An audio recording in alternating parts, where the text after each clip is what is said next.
사무엘상 4장 19절부터 22절까지의 말씀을 같이 보겠습니다. 나눌 말씀은 12절부터인데 19절부터 22절까지의 말씀만 읽도록 하겠습니다. 하나님의 말씀 들으시기 바랍니다. 그의 며느리인 비느하스의 아내가 임신하여 해산 때가 가까웠더니 하나님의 괴를 빼앗긴 것과 그의 시아버지와 남편이 죽은 소식을 듣고 갑자기 아파서 몸을 구부려 해산하고 죽어갈 때에 곁에 서 있던 여인들이 그에게 이르되 두려워 말라 내가 아들을 낳았다 하되 그가 대답하지도 아니하며 관념하지도 아니하고 이르기를 영광이 이스라엘에서 떠났다 하고 아이 이름을 띠가봇이라 하였으니 하나님의 괴가 빼앗겼고 그의 시아버지와 남편이 죽었기 때문이며 또 이르기를 하나님의 괴를 빼앗겼으므로 영광이 이스라엘에서 떠났다 하였더라. 사랑과 은혜가 충만하신 주님, 오늘 하나님의 말씀을 저희들이 봤습니다. 하나님께서 직접 저희들에게 주신 말씀으로 믿습니다. 이 말씀을 통하여 우리 가운데 하나님의 영광이 머물러 있는지 아니면 그 영광이 우리 가운데 있게 할 수 있는지 깨닫는 시간 되게 하여 주시옵소서. 이 역시 성령님께서 우리 가운데 임재하여야지만 우리가 그 말씀을 깨닫고 우리 심령 깊숙이 느낄 수 있음을 고백합니다. 그 일들이 있어지게 하시고 우리 가운데 하나님의 말씀과 더불어서 지금까지의 나의 삶과 다른 모습들이 우리 안에 펼쳐지게 하시고 회개가 있게 하시며 온전한 예배가 살아나게 하여 주시옵소서. 부족한 종 세우셨사오매 종의 입술에 의지하지 않도록 성령님 종을 붙들어 주시옵소서. 살아계신 예수 그리스도의 이름으로 기도하옵나이다. 아멘. 우리는 지난주에 사무엘상 4장 앞부분을 살펴보았습니다. 사무엘상 4장은 블레셋과의 전투 신이 나오는 부분입니다.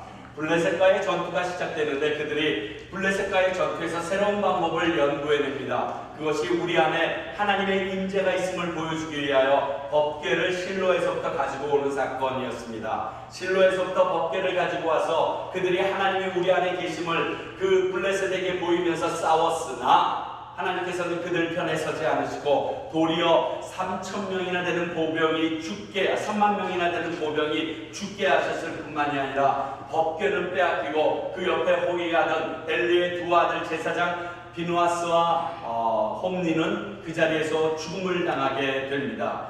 이 같은 사건을 통하여 우리는 하나님을 우리가 이용하려고 했을 때 하나님은 이용당하지 않는 분이라는 것을 깨닫고 하나님은 이용할 분이 아니고 우리가 섬겨야 될 대상임을 전주에 나눴습니다.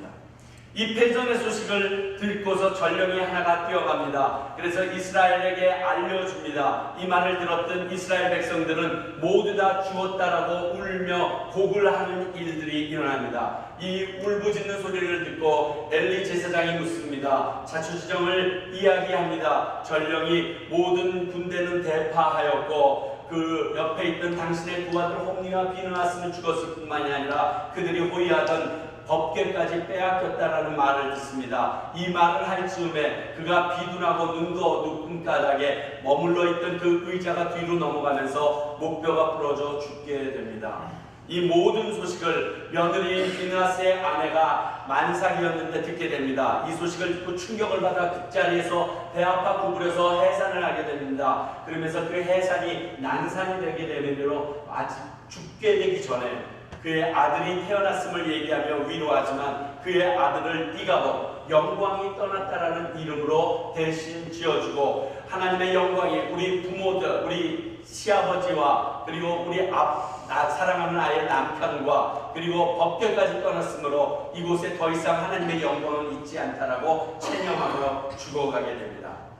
이러하여 그가 하나님께서 엘리의 대제사장의 가문들이 그 사사의 가문들이 저주를 받아 한날 한시에 멸족하리라는 그 하나님의 뜻이 완성되어지는 걸로 사무엘상 4장의 모든 내용은 맞춰지게 됩니다. 오늘은 그 하반부인 패전의 소식을 듣고 이 모든 일들이 이루어지는 사건을 통하여 하나님께서 21세기를 살고 있는 우리에게 주시는 부분이 무엇인가 오늘 깨달아 보길 원합니다. 무엇보다도 오늘 여러 가지 내용이 있지만 그 중에 가장 중요한 거 하나를 찾으려면 하나님의 영광의 임재에 대해서 생각해 보고 말씀드리고 싶습니다. 하나님의 영광의 임재는 누구나 바라는 사건입니다. 아니, 저도 간절히 바라고 이 자리에 계신 여러분들도 간절히 바랄 거며 우리 예배 가운데 하나님의 임재가 있길 바라는 마음은 다 똑같을 것입니다. 하나님의 임재하셨던 사람들이나 민족이 그것에서 하나님이 떠났던 예는 참 많습니다. 고로 하나님의 임재가 있다가 떠난다는 것은 사실입니다. 그러나 하나님의 임재의 형상이 떠났다고 해서 그곳에서 하나님 자체가 영향력을 발휘할 수 없다는 것은 아닙니다.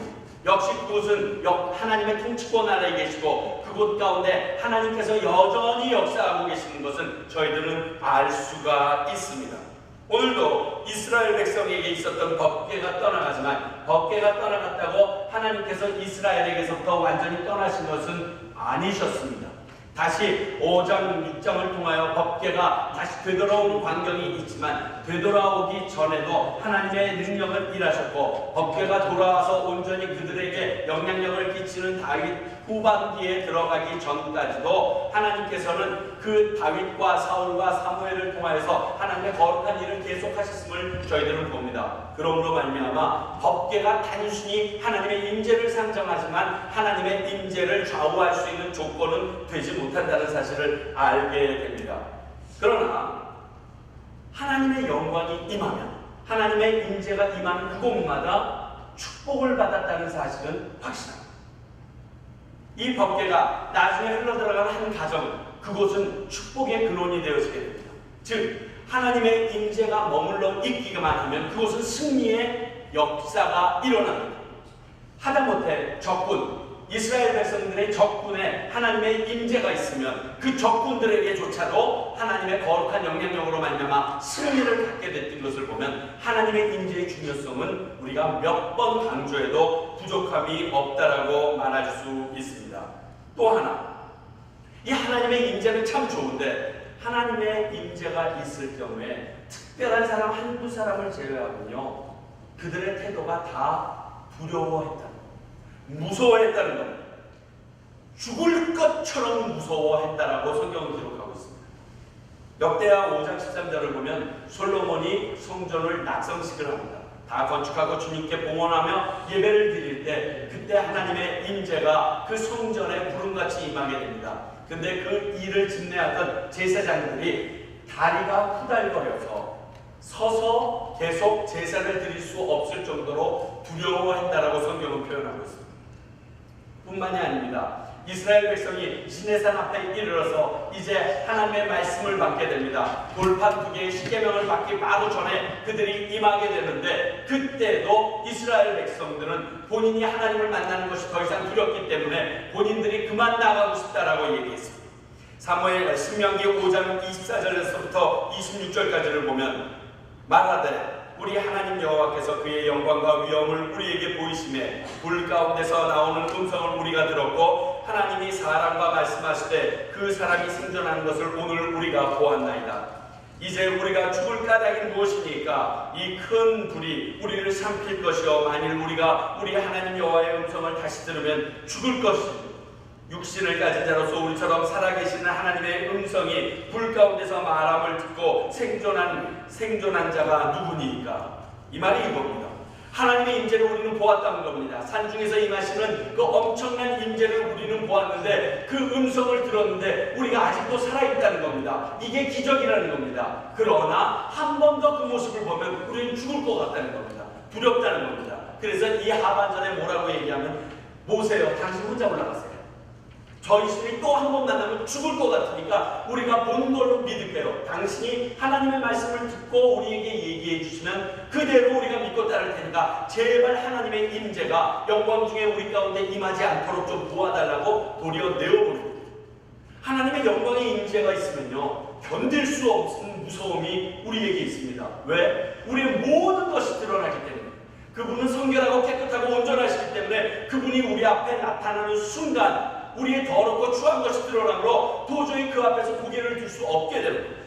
여러분 이제 열심히 얘기를 합니다. 그런데 나의 약점을 가지고 있는 아이가 한 명이 그 모임 가운데 있습니다. 그 그 아이가 없을 때는 열심히 얘기를 하다가 그 아이가 갑자기 나중에 문을 딱 열고 삐걱거리고 딱 들어오는 순간 그 아이는 말을 갑자기 점점 못하게 됩니다. 그리고 고개를 툭 숙이게 됩니다. 옆에 친구들이 묻습니다. 너 왜 그래? 아니야 됐어 뭐. 그 아이만 들어오면 더 이상 할 말이 없는 거예요. 왜? 그 아이가 나를 다 꿰뚫어보는 것 같아서 그 아이가 들어오는 것 자체가 두려움. 바로 이러한 일들이 하나님의 임재 가운데 나의 더러운 것이 다 드러남으로 말미암아 두려워하고 견딜 수 없는, 내가 죽을 수밖에 없는 죄인이라는 것을 스스로 깨치게 되는 역사가 일어납니다. 바로 이 일이 하나님의 임재 가운데 있기 때문에 그들이 두려워합니다. 그런데 말이죠, 이 사실이 우리에겐 역으로 은혜이기도 합니다. 자, 이러한 하나님의 임재가 내게 있습니다. 우리 편에 있습니다. 내 뒤에 하나님의 그러한 엄중하신 임재가 있습니다. 나의 적들이 나를 해하려고 다가옵니다. 그런데 내 뒤에 계신 그 영광스럽고 성결하시고 거룩하신 주님을 봅니다. 어떻게 되겠습니까? 두려워 떨죠. 그들이 덤비지 못합니다. 그리하여 나는 취할 수 있게 되고 승리를 얻게 됩니다. 하나님의 이 위엄이 우리에게 1대1로 닥쳤을 때 어려움을 받지만 내게 임하실 때는 어둠의 세력들이 그리고 나의 적들이 견딜 수 없는 크다란 능력이 되기도 하기 때문에 그렇습니다. 자, 오늘과는 반대로 하나님의 임재가 떠났지만 임하게 할 수도 있다. 떠나실 때는 하나님께서 자유로 떠나시고 올 때도 자유로 오십니다. 그러나 우리가 임할 때의 모든 부분들을 성경을 통하여 우리가 살펴보면 어떨 때 하나님의 영광이 임재하시는지 체크해보고 그 하나님의 영광이 우리 가운데 머물러 있도록 할 수 있다는 겁니다. 그 첫 번째가요, 많은 방법이 있지만 예배와 찬양 가운데 임하시는 하나님을 우리는 봅니다. 성경의 많은 곳을 보면 거룩한 예배, 온전한 예배가 드려질 땐 하나님의 임재가 반드시 있습니다. 역대하 5장 13절 솔로몬 낙성식 때에 이릅니다. 그때 여호와께서 그때에 여호와의 전에 구름이 가득한지라 제사장들이 그 구름으로 말미암아 능히 서서 섬기지 못하였으니 이는 여호와의 영광이 하나님의 전에 가득함이다. 참된 예배를 드립니다. 온전한 예배를, 하나님만을 기억하며 하나님만을 높여드리는 예배를 우리가 드립니다. 그러면 하나님은 우리 가운데로 오십니다. 당연합니다. 왜냐하면 예배가 뭐라고 말씀드렸습니까? 예배는 하나님과의 만남입니다. 하나님을 만나는 가야 됩니다. 우리가 예배하면 하나님은 오셔야만 합니다. 하나님과의 온전한 만남이 있으려면 온전한 예배가 선행되어야 합니다. 그 예배 가운데 하나님은 우리를 만나기 위하여 오셔야 되기 때문에 온전한 예배 가운데 하나님의 임재는 당연한 결과입니다. 그런데 당시 이스라엘 백성들에게는 온전한 예배가 없었습니다. 도리어 하나님께 예배를 드리기를커녕 하나님의 가장 귀한 것을 미리 뺏어 먹습니다. 이것은 하나님의 영광이 찬탈되는 것과 동일합니다. 그 일들을 이스라엘 백성 가운데 일어나고 있는데 그 거룩하지 않은 예배 가운데 어떻게 하나님이 거하실 수 있습니까? 가고자 노력하셔도 갈 수 없는 상황을 그 백성들은 만들어 놓았기 때문에 가시지 못했던 것입니다.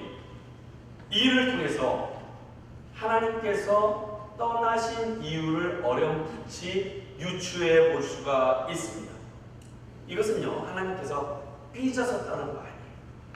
하나님께서 이 자식들 치사하게 내가 먹을 고기 먹었구나 이래가지고 삐져서 떠나는 건요, 나예요. 우리나 그렇게 떠나죠. 하나님은 그러한 수준으로 하나님이 아니세요. 이유가 있어요.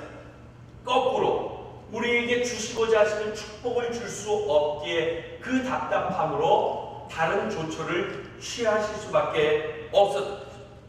회복되기를 원하셨어요. 예배가 다시 회복되어야 됩니다. 그래야 하나님의 임재가 있습니다. 하나님의 임재가 있어야 돼. 하나님의 온전한 말씀이 선포되고 그 말씀을 듣고 따라가면 우리에게 하나님의 축복이 이 땅 가운데도 임하게 됩니다. 그 수순을 위해서 하나님께서는 떠나가시며 이 예배를 온전케 만들기를 원하셨던 겁니다. 온전한 예배가 없을 때 하나님은 떠나십니다. 그러면 아픔과 갈등이 그 모임 가운데 있습니다. 제가 보면요, 예배가 온전하지 않는데 줄창 예배 드리는 교회 있어요. 예배에 아직 하나님의 온전함과 예배드리는 목적이 제대로 되어 있지 않는데 계속 예배드립니다.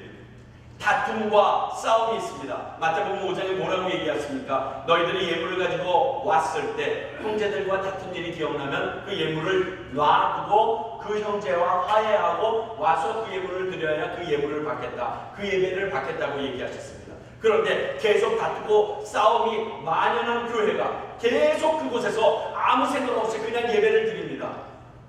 그러면 죄 위에 죄가 쌓아집니다. 그러면 예배를 드리면 드릴수록 갈등은 더 심해지고 서로 간의 반목은 더 심해지고 아픔은 더 심해집니다. 적절한 예 같지는 않지만 여러분 한국에 가서 목욕탕 가보셨습니까?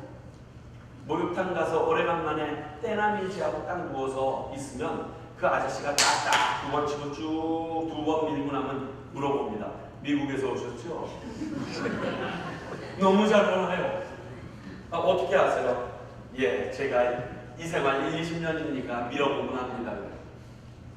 왜냐하면 우리 미국에 살면서 그렇게 빡빡 뻘겋게 빌진 않잖아요. 그러니까 여기 샴푸 빠지는 샴푸라고 그러면서 바르는데 이놈의 물때에 물때가 계속 입혀져. 그래서 물때에 물때가 계속 입혀지면 샤워를 하면 할수록 때가 더 많이 쌓이는 거예요. 그러니 이 아저씨들은 그것도 전문인데 밀어보면 알지. 이것들은 물때구나. 금방 하는 거예요. 우리가 바르지 못한 예배 가운데 성결하지 못하고 거룩하지 않는 예배가 쌓이게 되면요. 나중에는 밀어낼 수가 없어서 빡빡 도끼로 패야 되는 일이 생겨요. 바로 그 일이 오늘 일어나요. 예배 가운데 바르지 않은 예배가 쌓여서 더 이상 하나님이 참지 못하는 경지에 이르게 됩니다. 그래서 하나님이 특단의 조처로 블레셋을 사용하시고 그리고 엘리 가문의 멸족을 사용하시게 된 것입니다. 솔로몬 때처럼 온전한 예배가 드려지는 곳에는 하나님의 임재가 있습니다. 사실 법계랑 상관없습니다. 왜? 우리 법계 없잖아요. 그런데 지금 이 시간에 이곳에 하나님이 운행하고 계십니다. 치유하실 것이고 만지실 것입니다. 왜 이 일이 있냐면 우리가 온전한 마음으로 하나님만을 생각하며 나아갈 때 그 일이 우리 가운데 일어나게 되기 때문에 그렇습니다.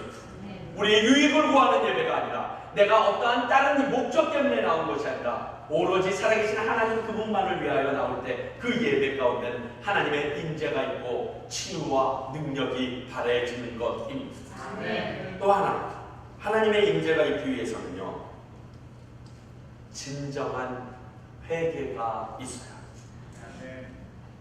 출애굽기 19장 10절 여호와께서 모세에게 이르시되 너는 백성에게 가서 오늘과 내일 그들을 성결하게 하며 그들에게 옷을 빨게 하고. 이 말은 뭐냐면 이스라엘 백성들이 시내산 앞에 머물렀습니다. 이제 돌판 2개 10계명을 받을 입장에 들어섰습니다. 아까 말했던 대로 하나님의 거룩한 임재가 임하기 바로 전 2-3일 전에 모세에게 하나님께서 명하십니다. 너희들이 잘못했던 모든 부분들을 회개하고 성결하는 너희들의 안, 영을 깨끗하게 하는 일을 해라. 뿐만이 아니라 너희들의 겉에 옷도 깨끗하게 빨아라. 여러분, 세탁 좋아하시는 분들 이제 새로운 소망을 가져야 됩니다. 비전이 있습니다. 내가 옷을 빠는 게 아니라 그 사람의 영혼을 빠는 겁니다. 여러분, 그냥 세탁이요, 하나님께서의 의미는 단순히 외적인 세탁으로만 끝나지 않아요. 안과 밖을 함께 빨게 하셨습니다.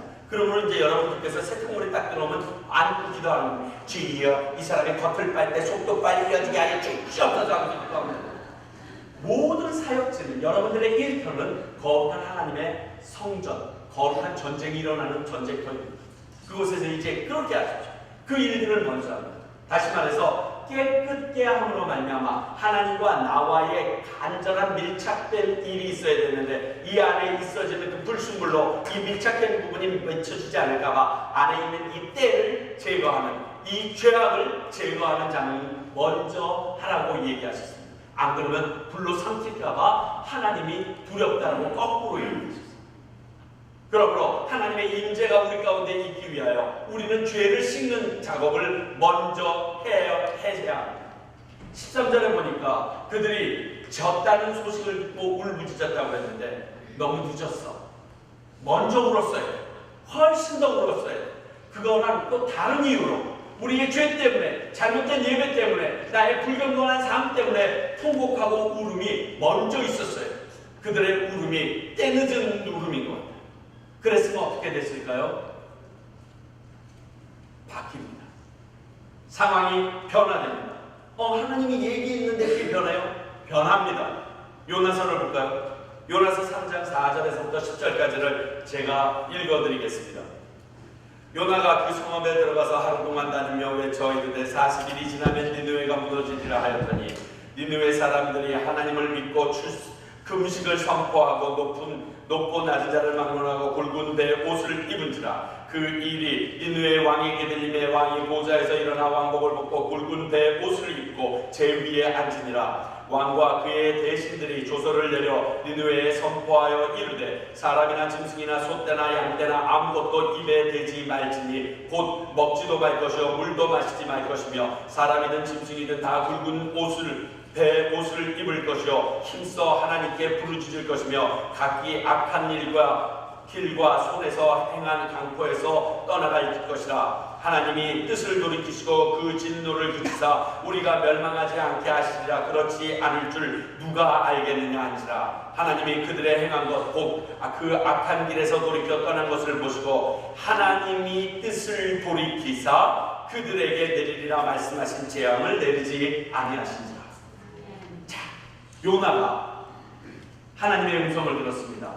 니느웨 백성에게 가서 너희는 이 말을 전해라. 40일 뒤에 내가 멸망하리라는 이 말을 전해라. 그랬더니 요나가 가기 싫어서 다른 데를 갑니다. 왜 그 좋은 소식을 전하라는데 가지 않았냐라고요? 니느웨와 이 이스라엘은요, 우리가 막 해방된 직후에 일본과 한국과 똑같은 상황입니다. 무슨 말씀인지 이해하시겠습니까? 지금 이번에 일본에 쓰나미가 일어나니까 전부 다 안 됐다고만 얘기합니까? 아니에요. 잘 됐다고 써가지고 난리 나는 사람들도 있습니다. 괜히 축구할 때 다 져도 되는데 일본한테만 지금 뚜껑이 열려. 그게 우리 안에 있는 상처예요. 민족적 상처거든요. 그걸 우리 한이라고 부르는데 한 별로 좋은 게 아니에요. 그런데 이스라엘 백성과 니느웨도 이러한 한이 있었어요.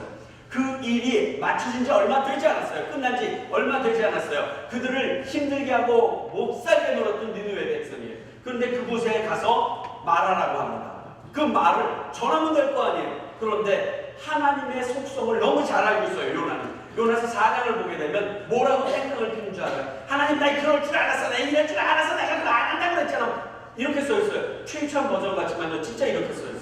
4장 1절부터 보면요. 그만 내 하나님 이럴 줄 알았어. 내가 그러면 다 고치고 또 용서해 줄 줄 알았어. 내가 이래서 안 간다고 그랬더니 정말 그러면서 막 그렇게 씁니다. 하나님의 속성을 너무 잘 알았어. 하나님이 고치실 것을 알았어. 깨끗하게 치유할 것을 알았어. 그래서 안 가고 지 맘대로 다시 쓰고 갑니다. 그러다가 물고기 뱃속에 들어갔다가 꽉 토해내니까 떨어진 게 니느웨 땅인데 어떡해. 그래도 하기 싫어요. 진짜 요나는요, 그 이름 그대로 요나야. 나랑 너무 똑같아. 그래가지고 전체를 왔다 갔다 하는데 4일이 걸린다고 성경은 기록하고 있는데 하루길만 갑니다. 40일 뒤에 망한다. 40일 뒤에 망한다. 크게도 안 해친 것 같아요. 제가 보기에 들으면 안 되니까 40일 뒤에 망한다. 힘들어 집에 가야지. 그러고 갔는데 그 말 듣고 회개가 일어납니다. 엄청난 역사가 일어나고 있습니다. 그리고 하나님께서는 이미 40일 뒤에 멸망시키기로 계획하셨던 일을 번복하십니다. 그들이 죄에서 돌이켜서 하나님께로 나오니까 이미 멸망하시기로 선언하셨던 것을 번복하십니다. 의인 10명만 있었으면요, 소돔과 고모라는 우리 입속에서 멸망한 도시로 일컬어지지 않을 겁니다. 의인 10명 때문에 회생한 도시로 우리에게 일컬어질 거예요. 이게 하나님의 본심입니다. 하나님은요, 저주와 심판을 내리실 때 우리가 돌이키기를 원해서 내리시는 거지 아예 싸그리 싹싹 쓸어버리려고 내리시는 거 아니에요. 이걸 우리는 자꾸만 착각해요. 그랬으니 일찍 울었으면, 일찍 회개했으면 하나님께서 엘리와 그 제사장들을 다치기로 하셨던 그 계획도 바뀌실 수밖에 없습니다. 왜? 언제나 동일하신 주님입니다. 그런데 그들이 너무 늦게 회개하게 되어집니다. 또 하나 생각해 볼 건요. 하나님이 일구이언을 하신다라고 불평하지 마십시오. 하나님은 일구이언하시는 분이에요. 역대하 7장 14절 내 이름으로 일컫는 내 백성이 그들의 악한 길에서 떠나 스스로 낮추고 기도하여 내 얼굴을 찾으면 내가 하늘에서 듣고 그들의 죄를 사하고 그 땅을 고칠지라. 하나님께서는 그가 세운 원칙에서 벗어나지 않습니다. 그리고요, 만약 그렇게 해서 일구이언을 한다고 칩시다. 근데 그 수혜자가 나야. 그러면 그걸로 항의하실 것 같으세요? 그 수혜자가 내가 됐어. 내가 그 혜택으로 은혜를 입었어. 그럼 은혜 입은 사람의 입장에서는요, 아무 말 안 해요. 제가 이제 80년도에 대학 입시를 보러 갔습니다. 응대 시험은 이제 서서 반주자랑 둘이서 노래하면 저기 선생들이 이렇게 쭉 앉아 계시다가 채점을 하게 되는데 그 전에 비리가 터졌어. 그래가지고 아는 얼굴 점수 좋게 주고 막 이런 일이 터져가지고 제가 시험 볼 때는 앞에 막이 쳐졌어요. 허연 막이 쳐지고 이 뒤에서 나는 반주자랑 둘이서 그냥 연습할 때처럼 평안함으로 연습하게 노래하게 되었어요. 그러므로 말미암아 저는 굉장히 큰 효과를 얻었어요. 반대로 그 이전에 이미 고등학교 2, 3학년 때 동화 콩쿨도 먹고 노래를 굉장히 잘하고 벌써 무대에 데뷔했던 친구들이 같이 봤는데 걔네들이 안 됐어요. 걔네들은 노래하는 폼과 모습을 보면 선생님들이 충분히 더 그 사람을 알기에 점수를 많이 줄 수 있는 애들인데 걔네들이 그 혜택을 받지 못했어요. 그래서 시험이 끝나고 나서 왈가불가 말들이 되게 많았습니다. 그런데 저는 합격했습니다. 제가 말했을까요? 안 합니다. 왜? 내가 수혜를 입었잖아. 나는 그때 처음 10월 달에 레슨 가서 세 곡 외워서 들어간 거예요. 딱 달랑 세 곡만 불렀는데 앞에 사람 있으면 얼마나 더더더더 떨었겠어요. 근데 허옇게 막을 쳐주니까 반지자랑 둘이 들어가서 지금 교수님이 됐지만 그 누나가 쳐주는 대로 그 누나 보면서 따라서 편안하게 연습하듯이 했어요. 그러고서 나는 혜택을 받았잖아. 그러니까 쟤네들은 이게 나쁘다 그래도 그런 말 할 때는 조용히 있습니다. 왜? 나는 그랬으면 떨어졌거든. 이거예요. 하나님께서 일구이언을 하셨다고 칩시다. 그러면 하나님은 아닙니다만. 그런데 그 혜택이 나에게 돌아왔어. 그럼 얘기할까요? 얘기 못해요. 은혜 입은 사람이 나예요. 은혜 입은 사람이 우리예요. 우리가 예수 그리스도의 십자가로 무조건 은혜 입었어. 근데 뭐 할 말 있어? 내가 혜택을 받았는데. 바로 그러한 일들이 일어날 수 있었다. 요나 때처럼 니느웨가 회복됐듯이 이스라엘 백성과 엘리 가문이 살아날 수 있었습니다. 뿐만이 아니에요. 엘리가 그 가문이 망하겠다라고 얘기한 지 이 저주가 실현된 기간까지 신학자들은 대충 15년 이상으로 봅니다.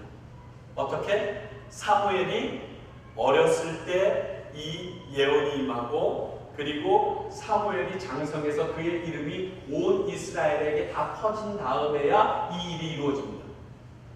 어렸다고 했고 장성했다고 했으면 최소한 15년의 시간이 흘러야 됩니다.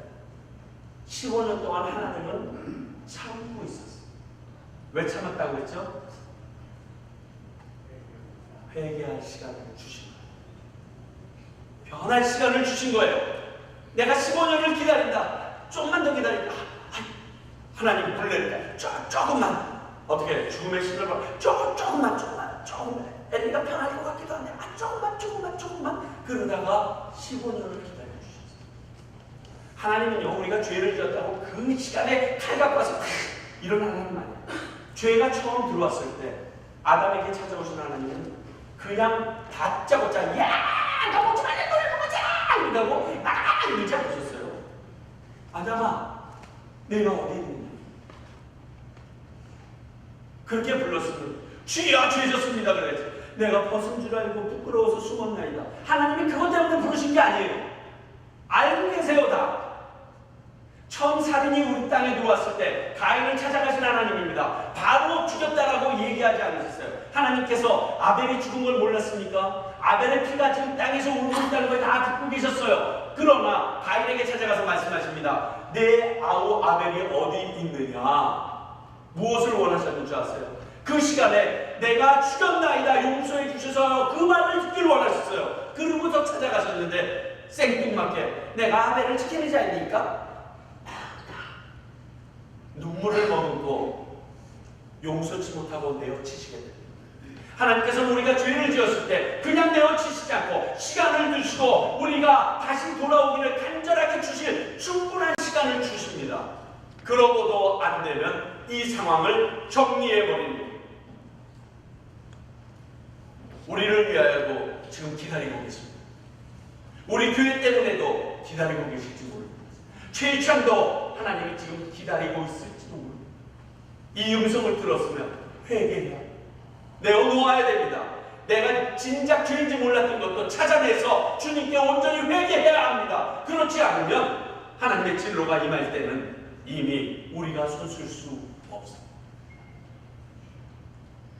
고로 오늘 하나님은 특별한 계획을 가지시고 스스로 떠나셨다는 결론입니다. 무슨 계획이셨을까요?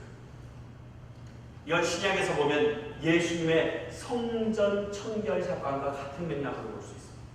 성전을 깨끗하게 청소하셨던 이유가 하나님의 집이 하나님의 집으로서 예배하고 기도하는 집이 되게 만드시기 원하셨던 예수님의 뜻과 동일합니다.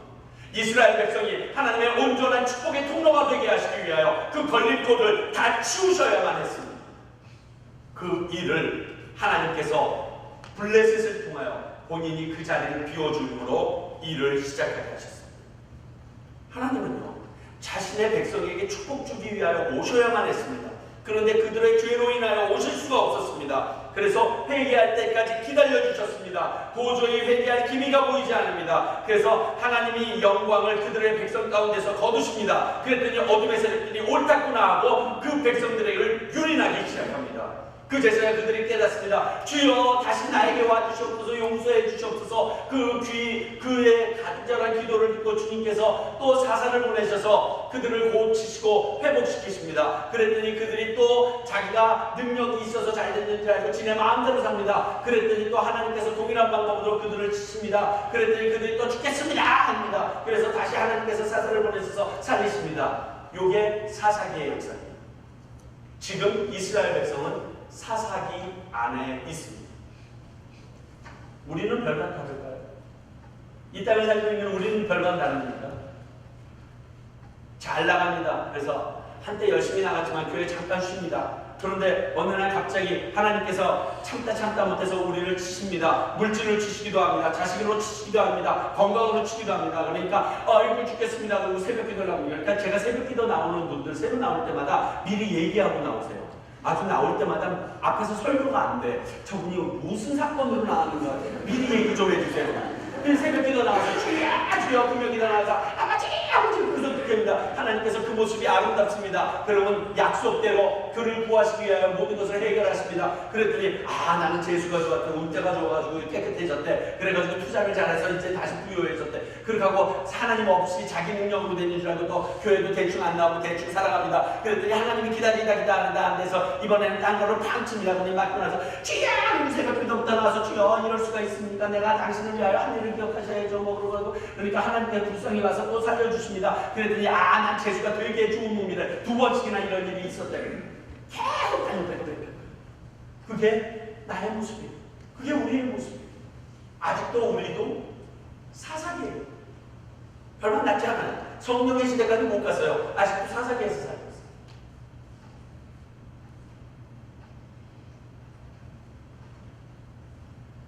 요즘 새벽 기도 때 신명기 28장을 한 주일 동안 살펴봤습니다. 신명기 28장 1절부터 달랑 14절까지만 우리가 좋아하는 축복의 말씀이고 15절서부터는 저주의 말씀이 마지막 68절까지가 계속 적혀있는 걸 우리가 봤습니다. 저주만 살펴보니까 아주 미치겠던 거죠. 그런데 우리가 함께 나눴습니다. 그 저주가 하나님의 본심이 아니라는 것입니다. 얘기합니다. 강하게 얘기합니다. 너 거기에 손대면 뛰어. 그 다리 위에 손대면 뛰는 거야. 조심해. 큰일 나. 엉망이 돼. 심하게 얘기합니다. 그런데도 됩니다. 그렇게 하고 나서 문제가 생깁니다. 그렇게 엄포를 놓듯이 우리에게 얘기합니다. 너희들이 하나님의 말씀을 듣고 따르지 않으면 큰일 나. 여러분 착각하지 마세요. 하나님께서는 우리에게 저주 주시고 심판 주시는 걸 기뻐하시는 분이라는 착각을 하지 마세요. 하나님의 말씀이 어떻게 다 이스라엘 백성 가운데 이루어집니까? 그 이루어지지 저주 주기를 기뻐하시는 분이 아니에요. 무엇을 보면 아느냐? 얘 보면 알아. 십자가 보면 알아. 우리를 저주하시고 심판하실 분이라고 그러면요, 십자가를 예수님이 지게 하실 리가 없었어요. 그렇잖아요. 그래, 저주한 대로 죽어라, 심판한 대로 그때 다 지옥불에 내가 보내리라 이러시면 못하러 예수님을 하나밖에 없는 외아들 예수 그리스도를 이 땅에 보내주셔서 이 예수 그리스도를 믿는 자마다 그의 보혈로 깨끗게 되는 역사를 왜 주시겠어요? 심판을 원하시는 분이라면. 아니에요. 하시면서 참다 못해서 마지막 선택한 게 십자가세요. 마지막 선택한 게 외아들 예수 그리스도세요. 그 이름만 믿어도 내가 용서해 주겠다는 거예요. 그래도 구원해 주겠다라고 얘기하십니다. 십자가 사건을 보면 하나님의 본심이 드러납니다. 하나님 우리를 저주하시는 분, 심판을 원하시는 분들이 아니라 우리를 사랑하셔서 축복의 통로로 회복시키는데 그의 목숨 거신 분이 바로 하나님이세요. 십자가를 보면 그걸 느껴야 돼요. 그저 좋은 나무로 만들었구나, 무겁겠구나, 이런 거 느끼지 말라고요. 저기에 다니신 예수 그리스도의 피로 말미암아 우리는 오늘도 살 수 있구나를 느껴야 돼요. 이게 하나님의 본심입니다. 그 일을 하기 위하여 오늘 엘리 가문 가운데 이 엄청난 일을 했어요. 여기서 하나 또 기억할 건요, 영적 리더는요, 여러분들이 손대지 마시옵소서. 하나님이 참다 손대면요 멸족해버려요. 누가 목사님, 장로님, 여러분 기도만 하세요. 참다 못하시면 여러분 뜻이 맞다면 하나님께서 알아서 완전히 싹 쓸어버려요. 한두 명 죽이는 게 아니야, 완전히 죽여버려요. 영적 리더의 부담감이에요. 그런데 기억할 것은 여러분들에게도 이러한 일이 내가 교회 열심히 나가고 싶은데 그 제1장로교회 그 아무개 집사 그 집사하는 모습을 보면 난 도저히 교회 못 나가겠어. 하나님께서 다른 영혼들을 구원하기 위하여 그 집 멸하십니다. 왜? 그렇게 하셨잖아요. 하나님이 축복의 통로가 되려고 기다리고 참다가 오늘 최희찬의 입을 통하여서 너희들의 죄를 기억하라까지 얘기하셨는데 회개하지 않으면 하나님께서 여러분 때문에 막힌 하나님의 통로, 하나님의 이름, 하나님의 영광 가만히 놔둘 것 같으세요? 최희찬을 위하여 최희찬 때문에 막힌 하나님의 통로 하나님께서 놔두실 것 같으세요? 쓸어버리십니다. 죽이셔도 할 말 없어요. 이게 하나님께서 우리를 사랑하는 방법이에요. 너무 사랑해서 다른 사람들을 살리기 위하여 리더십을 죽여버려요. 그러니 여러분들이 손댈 거 없으세요. 기도만 하시면 돼요. 그 말하면 그 입술이 도리어 어려운다는 거예요. 가만히 놔두세요. 여러분들이 가슴에 맺혀있는 그 일들이 있다 그러면 그분을 위해서 기도하세요. 하나님께서 일을 정리합니다. 여러분들이 났으니까 원수가 되는 거야. 하나님이 났어요. 자, 우리는 하나님의 영광이 우리 교회 가운데, 우리들의 삶 가운데 임하는 걸 원합니다. 그러기 위해서는 예배에 목숨 것이죠.